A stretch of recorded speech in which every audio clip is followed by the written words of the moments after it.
All right, today's episode, we are with Karen Rose, Woo! and this episode is over vision casting and strategic planning. So before we get into our questions for today, Karen, can you introduce yourself and just tell us a little bit about yourself? Yes, I'm Karen Rose. My current title is the Director of Special Projects here at the ESC. I have worked here, I think I'll be starting my 11th year.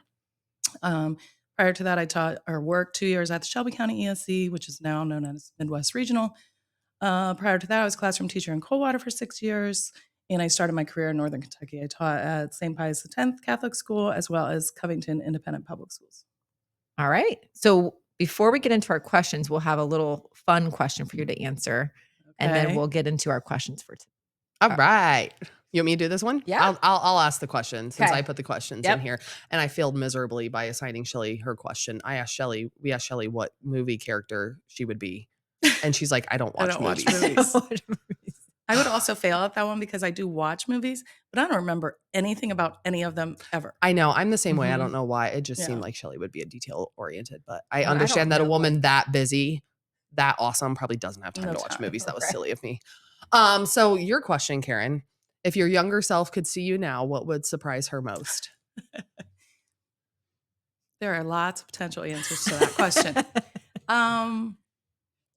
I think probably just seeing me live here in Mercer County. When I was in high school and in college, I had every intention. I loved the city of Cincinnati. I loved living in Northern Kentucky. My husband and I started our family there. We were really building a great life. We had no intention to move back here.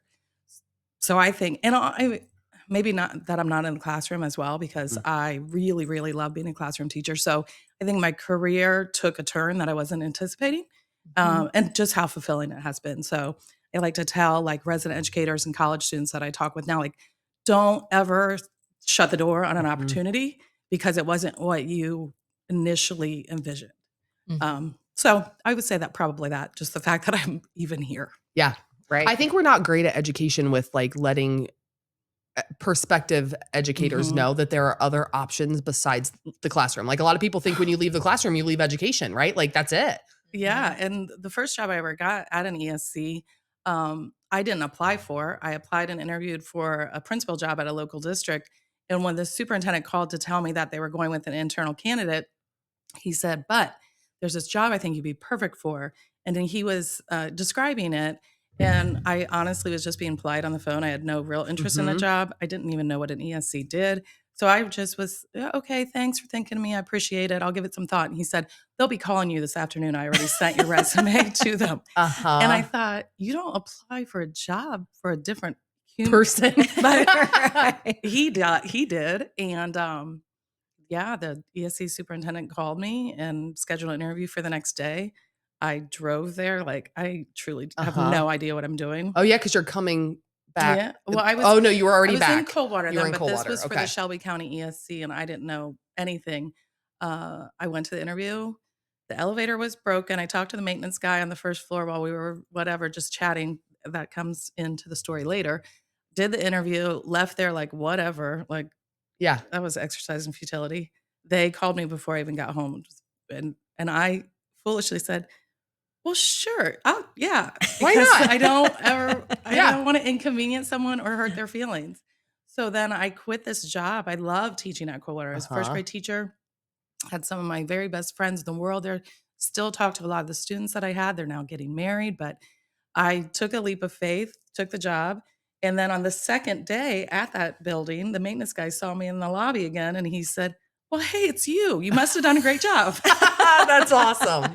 Yeah. So it just lots of things that I was not anticipating. And here I am. And I think that's part of leadership too. Like, Mhm. I think it's helping other people see something special about themselves in leadership. Definitely. Yeah, he Because I held think that door sometimes like open for an you. individual Yes. doesn't see that about themselves, you know? Yes. So for that person to be like, Mhm. hey, I gave your I applied Yeah. for you. I applied for you. Like, that's very telling. Yeah. So I've had a couple of mentors in my life who have seen something in me. The very first one was Linda Jackson, Dr. Linda Jackson at Covington Independent Public Schools in Covington, Kentucky. She was our superintendent and she was just amazing. But in my first year, she made a point to come into every single classroom. And in your first year in that district, you participate in a monthly cohort. So we got together monthly on a Saturday for 6 hours. And so she really got to know all of the young teachers in our Mhm. district. And she saw something in me, which is why I got my principal's license. You know, I was a mom of 3 young children, and I Yeah. had all I wanted to do was be able to pay the bills and be in the same district that my kids were going to have to go. I Right. didn't have any aspiration to ever do anything outside of those four walls. And Mhm. so between her and then the gentleman who applied for the job for me, had some very supportive coworkers there and made some connections with different superintendents that were doing great things in within their client districts. They serve 3 counties over there in that ESC. Um, and I would have stayed there as well. It was a great place to work, but I live here in Mercer County. Uh-huh. So when the Mhm. previous curriculum director was going to be retiring, he actually saw me at a meeting. You know, we go to the same type of network things, and he stopped me, approached me, and said, "You should come over." And so he asked for my business card, and then I watched for the posting, but unbeknownst to me, Shelly had already reached out to the superintendent at that ESC. So Uh-huh. once they offered, I did the interview, they offered me the job. It took me like 3 days to get the courage up to tell our superintendent there. And Uh-huh. she was just like, not only have I known this was going to happen, I have a counter offer for you. Like I'm like, all these people are like playing chess with like, Uh-huh. yeah. So in Yeah. any case, it was about geography for me and Yeah. Yeah. opportunity. Um, the Mercer County ESC was very small then, wasn't providing a tremendous amount of services. Mhm. So it was a good opportunity, I thought, to get it on the ground floor of something that was going to be very exciting. And then, of course, just because, as I said, I was a mom at that point, now we had 4 children. My husband's work schedule is quite busy. So the closer I could be to my Yeah. kids' school and all of their activities, there's Right. lots of reasons, right? But Mhm. throughout the course of all these happenstance things, I've learned like you just can't say no to an opportunity that might present itself or envision that everything's going to go the way that you envisioned it. Mhm. Like you really Mhm. shouldn't even write your plans or goals down in ink. Pencil's probably better or a Yep. digital Yeah. version, right? Be Yeah. flexible. Yeah. So, So Karen, you told us a little bit about your background. mhm. And now in your new role, you do different projects. One of them has been some strategic planning. So could you describe what a strategic plan entails and why it's essential for organizational success? And you can talk about it from like the ESC Mhm. perspective or, working with a district as they're creating theirs, either way or Yes. both. Okay. So strategic plan basically, in my view, is it's formatting your organization or agency so you can be proactive in your staffing, in your programming, in the services you're going to be providing, rather than reactive. Mhm. When I first came here, we were definitely in a reactive nature. Our staff was which was much smaller. There were a lot of changes happening in education at that time. So we were reacting to each emergent situation or new mandate that came to be.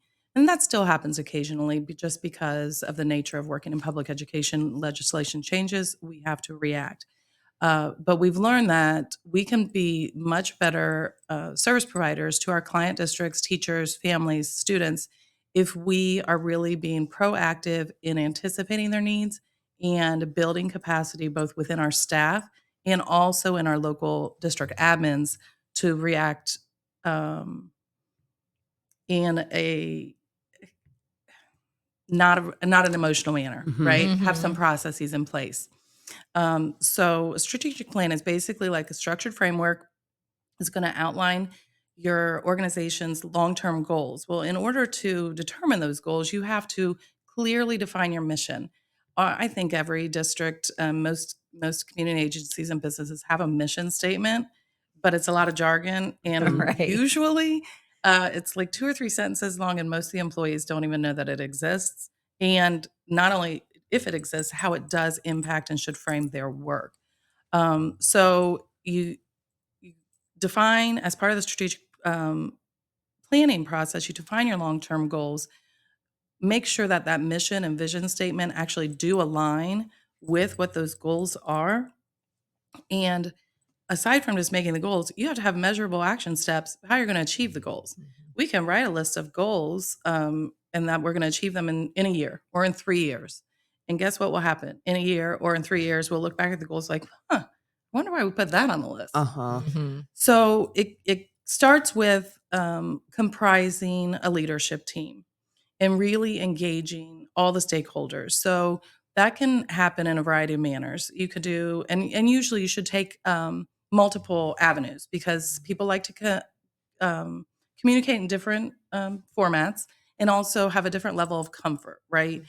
So you should do small focus groups with maybe 8 or 10 stakeholders. So you might have a focus group for parents. You might have a focus group for older citizens Mhm. who are still living in the district but may not be active participants in the school community anymore. Of course, stakeholders have a focus group for longtime staff members, both certified and classified. Oftentimes, Mhm. we'll find that a district might start the process and it won't have occurred to them to have representation from their Yeah. support staff. Right. And not that we don't, and our district admins don't value their input. I just think they're so focused, and oftentimes you then through this process um, narrow down to 3 to 4 like focus or priority areas, and almost always it's very focused on academic achievement and growth, Mhm. and that's wonderful. That is one of our primary purposes, right? Mhm. But we also have to attest to and attribute some work, time, and attention to our facilities. Are we going to have to be planning for a new building project, renovation project? Do we have, what is our capital financing situation here? So almost always, um, in those 4 to 5 or 3 to 4 priority areas, something about the big picture, the building, brick and mortar needs to be addressed as Right. well. Um, so as you identify your mission statement or vision, your core values, you identified your strategic priority areas, then you really start knocking out and writing goals. And almost always, I think it's such a brainstorming, and it's this is not a day or 2 long Mhm. process. You cannot get this done. Like we're going to have a little retreat, strategic planning retreat. We're going to have it the second, week of August. We're all going to come together for 2 days. We're going to knock it out. You could do that, but that strategic plan would not be worth the paper that it's printed on. Uh-huh. Mhm. So it really has to be a long term. I would say 6 months is a reasonable time frame, because if you stretch it out too long, there's not going to be the continuity, and you're going to lose a lot of momentum and enthusiasm. So it's like commitment to doing it, develop the leadership team, get those focus groups going, whether it's in person focus groups, a district wide survey that can Mhm. be put out in a variety of avenues, whether they, can email it out, have a QR code, put it in your newsletter, put it on your website, um, and just ask for input. See what are the priorities of those various stakeholders. It cannot be a top down thing. Mhm. We can never go into any strategic planning or visioning if the superintendent or leadership team walks in and says, "Here's the plan." Yeah. Right. Read it over and then sign at the bottom that you understand the plan, because there's no Mhm. investment then. Right. And then really what has to happen after you have your goals, what are the actual action steps it's going to take to make these happen? What is the timeline? What are the resources that are required, right? Whether that's Mhm. monetary, time, staff, et cetera. Who is responsible and accountable? The superintendent cannot be the accountability person Yeah. and the responsible party Mhm. for all of the things. It just won't happen. Right. And also, then you'll lose any investment, because if I'm part of the leadership team and I sat there and we brainstormed these goals and action steps, and then my name, I'm not on a team that has to implement any of them, Mhm. and it just turns out that central office is doing it all, I'm probably not going to make it a priority to come back to the Right. meetings, Yeah. right? Uh-huh. Yeah. Yep. So then after we have our timeline, who's responsible? I would try to not have one singular person responsible for anything. Mhm. You always work better if you have a cohort partner to at least hold one another accountable, but also support them through this. And then we have to have a timeline for check-in. If we can build all of that and the timeline for implementation, all of this is going to happen in these 3 action steps in year 1, et cetera, et cetera. If we don't have periodic check-ins, um, it's like anything. Yeah. We're going to get busy doing our Right. job description, the day-to-day stuff, and then those things are going to fall by the wayside or be done in a rushed manner. So I recommend that team has monthly check-ins for the first 3 to 4 months, really get in a good cadence. Everybody's Mhm. feeling comfortable. and having some confidence in what they're doing. And then you can go down to every other month. And then Mhm. by the second or third year of the implementation of the strategic plan, you could probably be meeting quarterly. But those meetings have to happen both with your leadership team, who's part of the strategic planning process. You also have to if you're a member of that team, some of your responsibility is bringing this back to the people in your Yeah. building, in your grade Right. level. Constant communication with both the school staff as well as updating the community about Mhm. how the plan is progressing. So That ongoing that's communication. mhm. So can I ask this question? Like, how long, when you are doing a strategic plan, is it like a 3 to 5 year? Is it 3 years, I think, 3 is years? is probably what I would recommend and what I've Okay. seen, through our work for a variety of reasons. You know, a lot of factors change in 5 years' Right. time. Mhm. One of which might change is the leadership of the district. Right. Now, that being said, it should be a living document. It should be flexible. Mhm. You Mhm. should be willing to make adjustments, be realistic about we're not keeping time on this one. Or that was a priority for us 2 years ago. And a lot of factors have changed, right? Mhm. And so we're gonna scrap that goal or we're gonna adjust that goal. But maybe in year 3, you're not gonna scrap the plan altogether. You're gonna Mhm. take a real deep Yeah. assessment. What have we Right. achieved? And maybe that last bar of year 3 implementation now becomes the first bar Mhm. for Right. plan 2.0, Right. right? Mhm. So I'd say start with 3 years. That seems manageable, not overwhelming. Everybody who's in the room now is pretty likely to still be there by the end of that 3rd year, and then you might phase in and change the team members a little bit. Are these 3 or 4 goal areas, priority goals, still priorities? And what action steps do we need to continue? Or we achieved that one. We really did address it. We can sunset that Mhm. and move into something else that has risen to the top as a priority. All right, Karen. So you've already alluded to a few things that leaders need to keep in mind as they are developing their strategic plan, but um, just explicitly kind of state some of those key factors that leaders should be thinking about when they're developing that strategic plan or that shared vision in basically any other part of the process. I would say a couple of things they definitely have to keep in mind. Once they've committed to engaging in this process, engagement is essential. And that means, and I already kind of alluded to this, but it has to be, you have to have your staff engaged. You have to have your administrative team engaged, your community members, business partners, et cetera. And part of engaging them is not just having them participate in meetings or focus groups, truly understanding why you're doing this. Mhm. Just asking them to come to a couple of meetings or give their opinion or fill out a Mhm. survey, if they don't understand the why, their engagement is going to be superficial at Mhm. best, Right. or non-existent, right? Mhm. Um, the second thing I would say is that they need to make things realistic. Sometimes we think that a strategic plan where people might envision that comes out as a 3-inch binder, Uh-huh. It sounds and intense. it does sound Right. intense. A final strategic plan should probably be like 6 Yeah. pages, right? Right. And that is including the goal, the priorities, the action steps, little narrative Uh-huh. explanation. Like, it should Mhm. be Understandable, yes, like, not Well, and yes. people probably overwhelming. feel like we've put in 6 months of work and we've asked all these Mhm. stakeholders, so of course Right. we need Like, a yeah, we giant need this binder, huge. right? This is all we ended up with. Yeah. Uh-huh. Thank goodness this is all you ended up with. Uh-huh. Right. Because if you're unveiling this to the staff in the community and it's overwhelming or not really attainable, then it was a waste of time and kind of was maybe done for show. Mhm. I would also make sure that they're very, very aware that they're using inclusive language. This is not Mhm. something the district is doing to the teachers, the parents, the students, community. This is something the teachers, parents, community are all doing together. Mhm. So be really mindful of the we language in our community, our district, not my. Make sure that they can see themselves. What does this look like for me? Mhm. So That's a really a good couple point. of districts I've heard of have done even like uh, you, a portrait of a graduate, portrait of a student. This is what our graduates leave here knowing and doing. If you're a current student, this is the expectation, and this is what you will be knowing and Mhm. doing, and how you're behaving and participating in our school community. And now we're also developing portrait of an employee. Yeah. What does that mean for me as an employee? What Mhm. attributes do you want to bring to the staff? How am I going to exemplify these core values, the core values of the organization in my day-to-day work.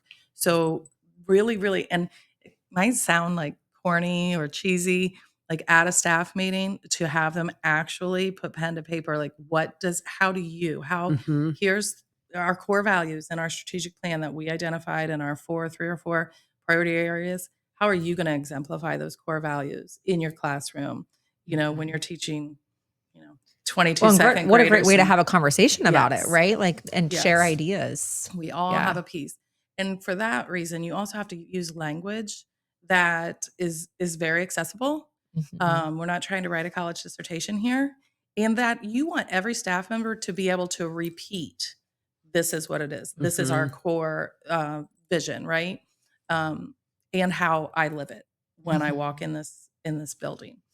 Other than that, I would just really remind them that they have to be mindful of the current, it should all of their priorities should be rooted in data. You have to be honest about what are the current conditions in our district and build it around that. If you build goals and priority needs around something that's not exactly accurate, Mhm. it's Mhm. it's Mhm. not going to really be impactful.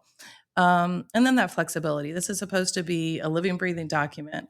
Many times we will put something down and not just in strategic planning, but in our day to day life, right? And then we're getting a little bit into it like, ooh, this is not going the Right. way we envisioned. Right. Well, you don't continue to embark down that road. Like it was already starting to be a train wreck. I'm going to go full Yeah, let's on, do it. right? Yeah. Crash the whole So train. it's okay to be on, but that's where like honesty and communication and Yeah. flexibility, Uh-huh. and you have to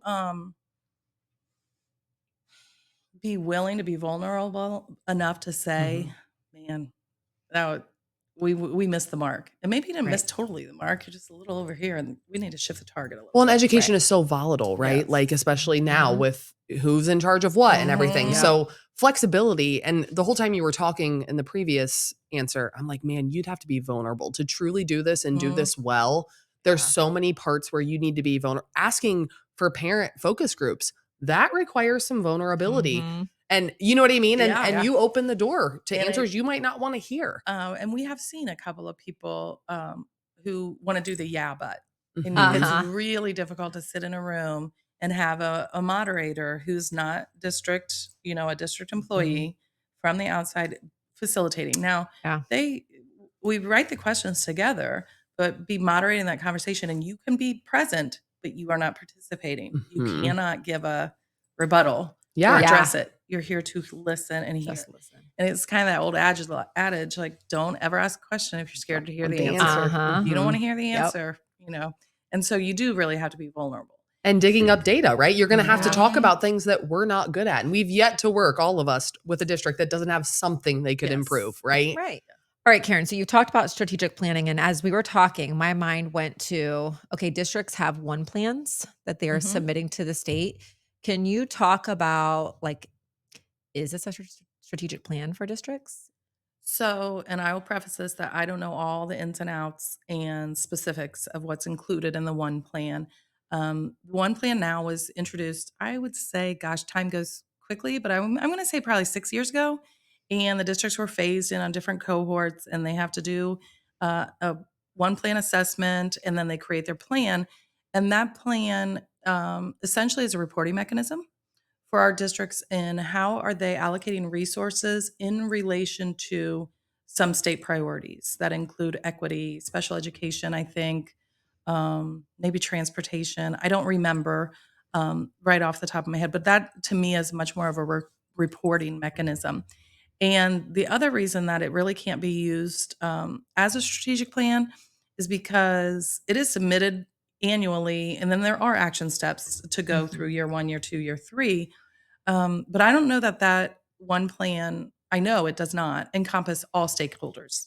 It doesn't involve and doesn't get in the hands of Mhm. Right.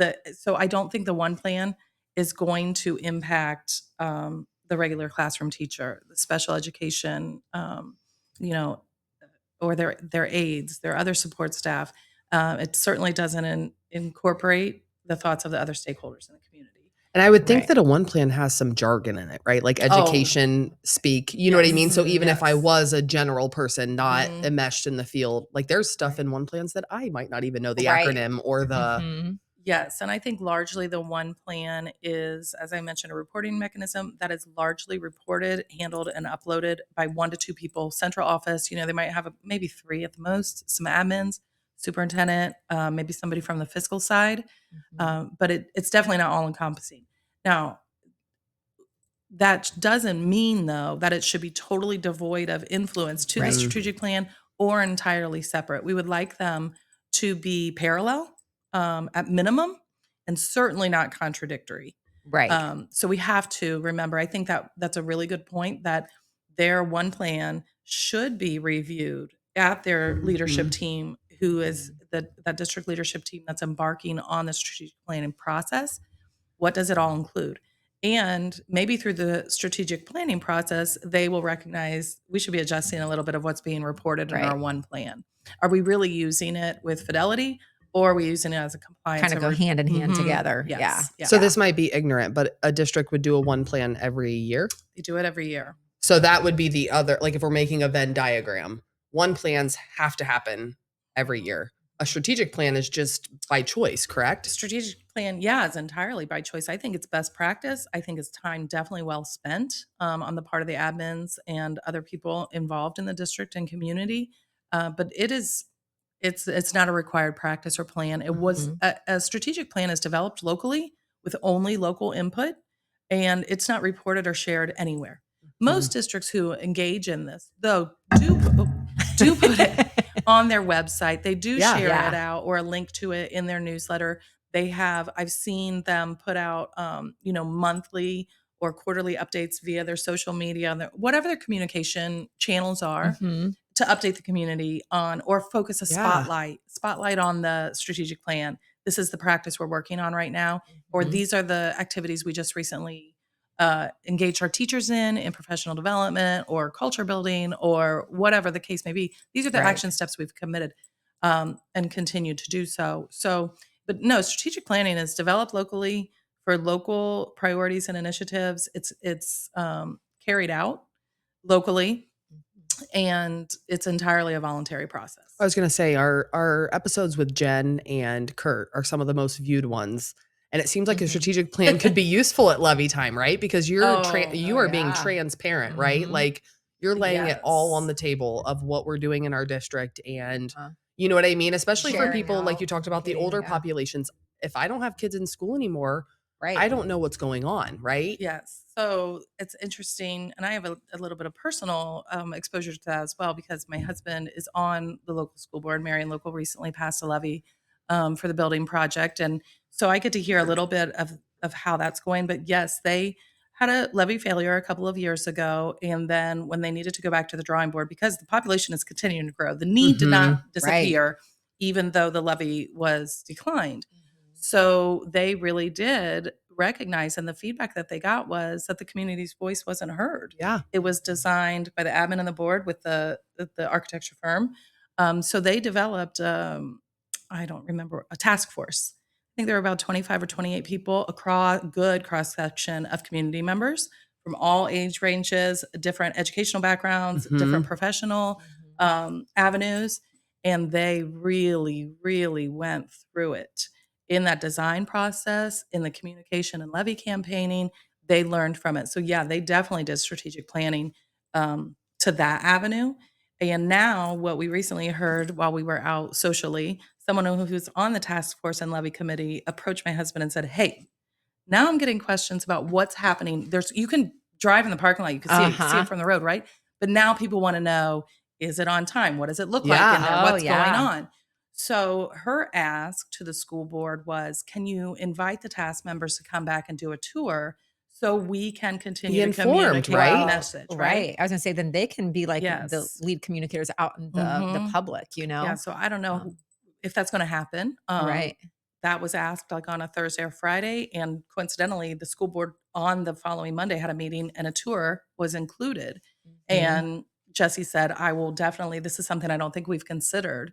Right. So, yeah, we'll see if it's feasible, if it's safe enough, set up a Mhm. time for task Yeah. members if they want to, Yeah. because again, they're still being asked questions. I don't think Right. that the board considered that community members are still engaging some of those task force members and levy committee Yeah. members in those. Which is I awesome. keep hearing in all these questions or all these answers, communication is really Yes. is key. I mean, with everybody. And when I think about this, like I think of like my parents, how they like my dad would not know how to he can barely open an app, right? And so like when I'm thinking of Facebook, like a lot of districts Mhm. put out on Facebook, but when I think of the older generation, how do they receive communication?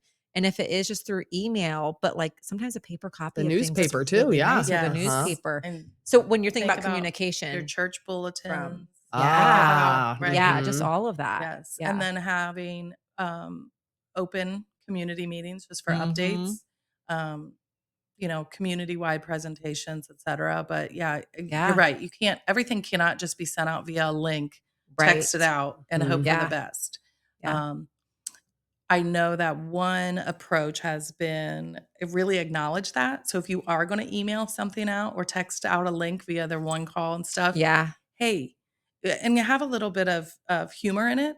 Mhm. Do you know someone who might struggle to open this? Yeah. Why don't you go Yeah. visit them and help them That's do true this? too. Yeah. Send your Truly. child to Yeah. visit grandma and Uh-huh. help her get this open. Mhm. Yeah. So just acknowledging that. Mm. I Yeah. think people are definitely willing to help people make connections. Sometimes you Yeah. just need to prod them, like, oh, it didn't even occur to me that great grandma might want to say Mhm. something, but she doesn't know how to do Right. this, Doesn't know how to right? do it. Because Yeah. people forget Yeah. that every single person included in the process, everyone has the same common goal. Like there's Mhm. not a person in the community Mhm. that doesn't want the school to be solid to help benefit Yes. kids. 100%. It's Yeah. just everybody 100%. needs the appropriate Yep. information Mhm. because I need to know how it affects me Me. personally. Uh-huh. You know what I mean? I think we forget that there's nobody who wakes up in the morning and is like, I hope kids in this school district have an awful day, right? Oh, right. Like nobody wishes that. No, nobody It's wishes just that. a matter of information, misinformation, disinformation, information that got lost in the shuffle. Yeah. Yeah. So yeah, I've learned a lot through this today. Yeah. So Okay, so now but I have it has another to question. be two-way street though. Yeah. That school that's embarking in strategic planning has to be willing to Yes. hear the information and have Uh-huh. a real solid understanding of what are the actual perceptions about our school and our practices, and our policies. What are the perceptions in the community? So you have to be willing to engage in those focus groups, engage in those round hall meetings, and really listen and not give a rebuttal, not a yeah, Right. but. Yes. We're not Yeah. here to explain your practice. You're here to hear how is that practice being perceived. So transparency, Mhm. vulnerability, Yeah. Right. and like some flexibility too in Yeah. your Definitely. open-mindedness. Yeah. So I do have a question, because obviously this is something that you do with our districts. Does every ESC have somebody that would help with strategic planning, or where would a district even start if they're like, "Hey, I definitely want to do strategic planning"? Call Karen Rose. Call Karen Rose. Yes. This is not an advertisement, but I'm just saying that there really Yeah, are no, for districts real. that might be like, Uh-huh. I don't really know where to start. Yeah, and there's also there might be I don't know of it a like certified strategic planner. I Yeah. don't know that Right. exists, right? Yeah. I feel like this is like many things in the ESC world. We see a need or we hear a need, and then we talk to somebody else at a different ESC in a different region of the state, like, hey, you guys done any of this with any of your districts? Mhm. Right. And they talk about it a little bit. And then, Uh-huh. organically within our network, then people that we know will talk about it face to face at conferences or just, hey, you got time for a call? I was asked this, we've never done it. Or two, Mhm. we don't have the staff. Yeah. So aside from it growing organically and sharing of resources that way, OESCA, our parent, organization that provides support and programming for all 51 ESCs, has done a little bit of work in supporting this. So I would Got it. say, do all 51? Absolutely not. There are some Mhm. ESCs, as you two know, that are Yeah. way too small, and they focus on day-to-day programming and services. Right. But I would say any of the mid-size to the larger, if they don't have a specific process in place or offer it as a line item service for purchase, are at least embarking on who in our office can in their own Right. strategic Yeah. planning, Who Yeah. can help us who with could this? help with Yeah. this. Yeah. And I think it's only going to continue, especially I think Emily alluded to this kind of the volatility of public education right now. The public school funding has not been Mhm. predictable. We still aren't quite certain how the budget's going to shake out. Will there be more vetoes? We don't know. So strategic planning for both fiscal Yeah. and big picture organization and operational planning is going to be critical. And again, it's a local plan. If you have to change it, you're not really out anything. Right. So They're not going to Right. announce it on Twitter. Like, Yeah. beep, beep, beep, beep. Yes. Newsflash. So it's ABC really, News. like, to me, it's not a very expensive process to engage in. It's really about time. Is your biggest expense. A little bit if you have to hire a facilitator and things like that, but the creation of strategic plan, going through the process is relatively low expense, but and to me low risk. I agree. High Yeah. reward though. Joke of the day. Joke of the day. All right, Karen. Knock, knock. Who's there? Broken pencil. Broken pencil. Who? Never mind. There's no point.